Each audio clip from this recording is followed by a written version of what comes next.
Hello everyone. Now I will discuss about Cassandra, that is a NoSQL database that is not only SQL database. So we will discuss the basic queries of Cassandra here. So first of all key spaces. जैसे हम SQL में use करते हैं databases, likewise Cassandra में हम use करते हैं की space. So keyspace is analogous to database in SQL, right. अब अगर हम इसको रिलेट करेंगे RDBMS से SQL से तो हम इजीली अंडरस्टैंड कर सकते हैं क्वेरीज को, राइट. सो फर्स्टली देखते हैं की स्पेस क्या है. It is a container to hold application data. तो जो भी हमारा एप्लीकेशन डेटा होता है उसके लिए हम स्टोर करते हैं की स्पेस में, उसके लिए एक कंटेनर है. It is comparable to relational database, तो ये मैंने बता दिया आपको.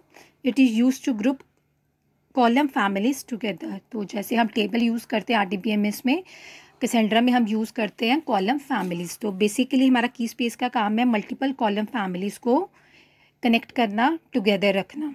Next is a cluster has one की स्पेस पर एप्लीकेशन. तो हर एक एप्लीकेशन के लिए एक की स्पेस असाइंड है. Replication is control on a पर की बेसिस. और यहाँ पे हम रेप्लिकेशन फैक्टर भी डिफाइन कर सकते हैं कि हम चाहते हैं कि हमारे डेटा की रेप्लिकेशन होनी चाहिए या नहीं होनी चाहिए, राइट. सो नेक्स्ट देखते हैं, अगर हमें की स्पेस क्रिएट करना है तो उसके लिए हमें क्या क्या वैल्यूज़ चाहिए. तो जब भी हम की स्पेस क्रिएट करेंगे हमें एक स्ट्रैटेजी क्लास डिफाइन करनी होती है. दो टाइप की हमारे पास स्ट्रैटेजीज होती हैं. एक होता है सिंपल स्ट्रैटेजी. अगर हम कुछ सिंपल इवेल्युएशन का टास्क कर रहे हैं तो हम सिंपल स्ट्रैटेजी यूज़ करेंगे. बट अगर हम कुछ प्रोडक्शन का टास्क यूज़ कर रहे हैं तो उसके लिए हम नेटवर्क टोपोलॉजी स्ट्रैटेजी यूज़ करेंगे, राइट. सो हमारा सिंटेक्स है क्रिएट की स्पेस नेम, जो भी आपने नेम रखना है विद एप्लीकेशन. अब कौन सी आप क्लास यूज़ करना चाहते हो, स्ट्रैटेजी यूज़ करना चाहते हो. और नेक्स्ट इज एप्लीकेशन फैक्टर क्या है उसका, राइट. सो जैसे एग्जांपल है, हमें कोई की स्पेस बनाना है जिसका नाम है स्टूडेंट्स. तो इसकी सॉल्यूशन हो जाएगा क्रिएट की स्पेस स्टूडेंट्स विद एप्लीकेशन. अब हम स्ट्रैटेजी क्लास कौन सी फॉलो करना चाहते हैं, सिंपल स्ट्रैटेजी, और एप्लीकेशन फैक्टर है हमारा 1. मीन्स हम ओरिजिनल के अलावा चाहते हैं और हमारी कॉपी होनी चाहिए, राइट. तो आपकी की स्पेस क्रिएट हो जाएगी. नेक्स्ट है, अगर मुझे देखना है कि कौन कौन सी की स्पेसेस हैं जो हमारे सिस्टम में एग्जिस्ट कर रही हैं, तो उसके लिए हम लिखेंगे डिस्क्राइब की स्पेसेस. सो नेक्स्ट इज, अगर मुझे कोई की स्पेस को ड्रॉप करना है, सो दैट इज ड्रॉप की स्पेस स्टूडेंट्स. सो ड्रॉप की स्पेस और उस की स्पेस का हम नेम डिफाइन कर देंगे. अब नेक्स्ट इज कि अगर हमें जितनी भी सिस्टम में की स्पेसेस हैं हमें उनकी इन्फॉर्मेशन चाहिए, लाइक उनका नेम क्या है, उनकी स्ट्रैटेजी क्लास है क्या है, या कोई और इन्फॉर्मेशन, तो हम लिखेंगे select star from system dot schema underscore की स्पेसेस. तो इससे सिस्टम में जितनी भी की स्पेसेस हैं वो हमें डिस्प्ले हो जाएंगी. अब जितनी भी सिस्टम में की स्पेसेस हैं वो हमें डिस्प्ले हो गई हैं, बट हमें कुछ स्पेसिफिक की स्पेस यूज़ करना जिसमें हम डेटा को एंटर करना चाहते हैं, तो हम लिखेंगे यूज़ की स्पेस नेम. तो हमने यहाँ पे लिखा है यूज़ स्टूडेंट्स की, जो स्टूडेंट्स की स्पेस है हमें उसको यूज़ करके उसमें डेटा को एंटर करना है. So next is column family. तो मैंने आपको बता ही दिया कि column family is like table in RDBMS. तो इसको हम क्रिएट कैसे करेंगे, क्रिएट टेबल नेम, और नेक्स्ट आ जाएगा कौन कौन से हम कॉलम्स रखना चाहते हैं. सो इसकी एग्जांपल है to create a column family by the name student info. तो हम कोई कॉलम फैमिली बनाना चाहते हैं जिसका नाम है स्टूडेंट इन्फो. सो क्रिएट टेबल स्टूडेंट इन्फो. अब हमें कौन कौन से इसमें कॉलम्स चाहिए, रोल नंबर जिसकी डेटा टाइप इंट होगी और ये प्राइमरी की भी है हमारे टेबल की. नेक्स्ट है स्टूडेंट नेम जिसकी डेटा टाइप टेक्स्ट है, डेट ऑफ ज्वाइनिंग की डेटा टाइप टाइम स्टैम्प है, और लास्ट एग्जाम परसेंटेज की डेटा टाइप है double, right. So next is display names of tables. अगर हमें देखने हैं कि कौन कौन से टेबल एग्जिस्ट करते हैं तो हम लिखेंगे डिस्क्राइब टेबल्स. तो जितने भी हमारे की स्पेस में टेबल्स होंगे वो सारे हमें डिस्प्ले हो जाएंगे. नेक्स्ट है, अगर हमें देखना है कि किसी स्पेसिफिक टेबल को हमें व्यू करना है, उसमें क्या इन्फॉर्मेशन है ये हमें देखना है, तो हम लिखेंगे describe table student info, right. So जैसे हमारा स्टूडेंट इन्फो एक टेबल नेम था तो उसको हमने लिख दिया डिस्क्राइब टेबल स्टूडेंट इन्फो. अब हमें कोई अगर टेबल ड्रॉप करना है तो ड्रॉप कॉलम फैमिली और उसका नेम, तो drop column family student info. अब नेक्स्ट है क्रूड ऑपरेशंस कौन कौन से हैं, create, read, update and delete. तो क्रिएट हमने पहले देख लिया, अब देखेंगे वैल्यूज़ को इंसर्ट कैसे करेंगे हम. सो इंसर्ट इनटू टेबल नेम और कौन कौन से कॉलम्स हैं। नेक्स्ट उनमें वैल्यूज़ हमें क्या क्या इंसर्ट करनी है।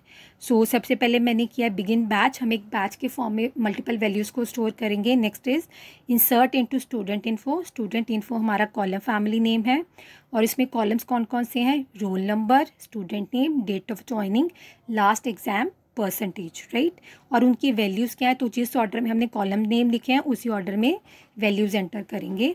12 रोल नंबर हो गया, student name Rama, date of joining आ गई 19 फरवरी and last exam percentage is 16। So likewise मैंने 3 वैल्यूज़ इंसर्ट किए हैं यहाँ पे और अप्लाई बैच कर दिया है कि जो ये हमने बैच क्रिएट किया है वैल्यूज़ का इसको अप्लाई किया जाए। Next is view data of tables. तो जो डेटा हमने टेबल में इंसर्ट कर दिया, अगर मुझे उसको व्यू करना है सो select star from student info, जहाँ पे स्टूडेंट इन्फो हमारा कॉलम फैमिली नेम है, राइट। सो नेक्स्ट इज़ अगर मुझे व्यू करना है डेटा टेबल का on basis on specific condition, so select star from student info, जो हमारा कॉलम फैमिली नेम है वह रोल नंबर इन 1 2 3। तो जो भी रोल नंबर 1 2 3 हैं उनकी हमें सारी इन्फॉर्मेशन डिस्प्ले की जाए। नेक्स्ट इज़ अगर मुझे डेटा अपडेट करना है कि किसी स्पेसिफिक कंडीशन के अकॉर्डिंग मुझे उसमें अपडेशंस करनी है, तो अपडेट स्टूडेंट इन्फो जो कॉलम फैमिली नेम है, सेट मुझे क्या करना है, स्टूडेंट नेम जो कॉलम नेम है कोई, मुझे स्टूडेंट नेम को अनीता करना है जहाँ पे रोल नंबर 2 था, मीन्स रोल नंबर 2 का अगर कोई ऑलरेडी कोई और नेम है उसकी जगह हमें कर देना है अनीता, राइट। नेक्स्ट है अगर मुझे डेटा डिलीट करना है सो डिलीट स्टूडेंट नेम, अगर मुझे किसी स्पेसिफिक कॉलम का डेटा डिलीट करना है so delete student name, means जो स्टूडेंट नेम कॉलम है मुझे उसका डेटा डिलीट करना है फ्रॉम स्टूडेंट इन्फो, जो स्टूडेंट इन्फो हमारा कॉलम फैमिली नेम है। और right, so delete student name from student info where roll number equals to 2, तो जो रोल नंबर 2 है कि जो रो है उसमें से स्टूडेंट नेम को डिलीट किया जाए, राइट। सो नेक्स्ट है अगर मुझे पूरी रो ही डिलीट करनी है so delete from student info where roll number equals to 2, तो ये पूरा आपका रो ही डिलीट हो जाएगा। नेक्स्ट है अगर आपको कुछ कॉलम डिलीट करना है उसके लिए आपको ऑल्टर कमांड कैसे लगानी है, सो ऑल्टर टेबल स्टूडेंट इन्फो जो हमारा कॉलम फैमिली नेम है या टेबल नेम है, ड्रॉप हमें क्या करना है, स्टूडेंट नेम नाम का जो कॉलम है उसको हम ड्रॉप करना चाहते हैं। और हम ऑल्टर की हेल्प से किसी भी कॉलम की डेटा टाइप भी चेंज कर सकते हैं। So alter table student info alter, अब रोल नंबर की जो भी एग्जिस्टिंग डेटा टाइप रही होगी मुझे उसको चेंज करके क्या करना है, रोल नंबर टाइप टेक्स्ट करना है उसको, राइट। नेक्स्ट इज़ कलेक्शंस, ये हमारा एक स्पेशल कंसेप्ट है जो हम कैसेंड्रा में यूज़ करते हैं। तो अगर हम मल्टीपल वैल्यूज़ को स्टोर करना चाहते हैं और depending upon the specific ordering तो हम यूज़ करते हैं कलेक्शंस। तो कलेक्शंस हमारी 3 टाइप्स की होती हैं। फर्स्ट कलेक्शन है लिस्ट।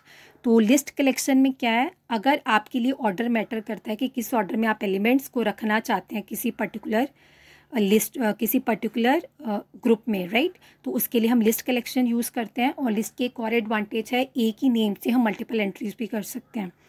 सो यहाँ पे सपोज अगर हमने स्टूडेंट इन्फो नाम का पहले कोई टेबल बनाया था, अब उसमें हम एक कॉलम ऐड करना चाहते हैं जिसकी टाइप लिस्ट होगी। So alter table student info add क्या करना चाहते हैं, लैंग्वेज नाम का कॉलम ऐड करना चाहते हैं, उसकी टाइप है लिस्ट, मतलब वो लिस्ट कलेक्शन वाला हमारा कॉलम नेम है और उसमें किस टाइप का डेटा स्टोर होगा, टेक्स्ट टाइप का।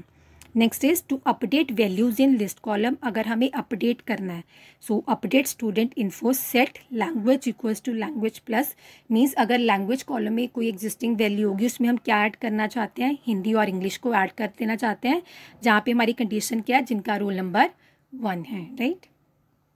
अब नेक्स्ट है सेट कलेक्शन। तो जैसे लिस्ट कलेक्शन में क्या है, आपको कुछ वैल्यूज़ ऑर्डर में चाहिए और वैल्यूज़ यूनिक होना कंपलसरी नहीं है, बट सेट कलेक्शन में क्या है, अगर आपको वैल्यूज़ तो यूनिक चाहिए बट उनका ऑर्डर मैटर नहीं करता है, तो हम यहाँ पे यूज़ करते हैं सेट कलेक्शन। सो हमने बनाया टेबल क्रिएट टेबल यूज़र्स, जिसमें हमने 2 कॉलम लिए हैं, नेम है जिसकी डेटा टाइप टेक्स्ट है और ईमेल्स है जिसकी जो है जिसकी टाइप सेट है, मतलब उसकी कलेक्शन सेट है और उसमें टेक्स्ट टाइप का डेटा स्टोर हो सकता है। तो हमने इसमें इंसर्ट करनी है वैल्यूज़, इंसर्ट इनटू यूज़र्स जो हमारा टेबल नेम है, और नेक्स्ट है हमारा नेम और ईमेल्स, हमारे 2 कॉलम नेम है। वैल्यूज़ हमें क्या स्टोर करनी है, अनीता नेम है और ईमेल क्या है, e@gmail.com, b@gmail.com। तो कलेक्शन की हेल्प से हम मल्टीपल वैल्यूज़ ही एक कॉलम नेम में स्टोर कर सकते हैं।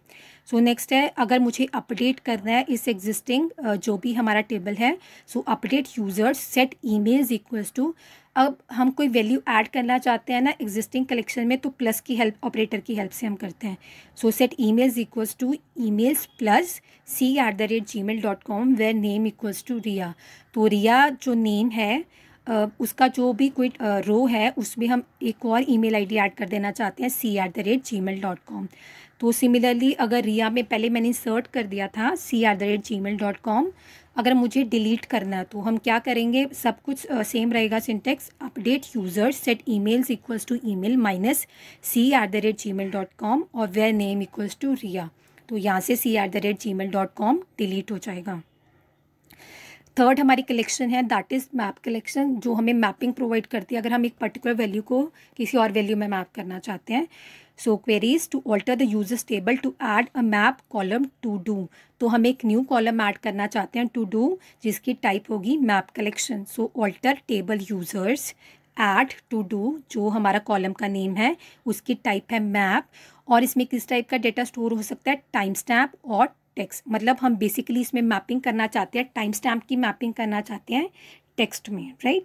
सो to delete an element from the map using the delete command. अगर आपने मैप कलेक्शन यूज़ की है तो आप डेटा कैसे डिलीट कर सकते हैं, डिलीट टू डू हमारा क्या है कॉलम का नेम, उसमें से ये जो वैल्यू आपकी 22 सितंबर 2020 को हम डिलीट करना चाहते हैं फ्रॉम यूज़र्स टेबल में से, जहाँ पे नाम है रिया. तो जो रिया नाम का जो भी कोई रो होगा उसमें से हम जो मैपिंग में हमारी वैल्यू थी 22 सितंबर उसको हम डिलीट करना चाहते हैं, राइट.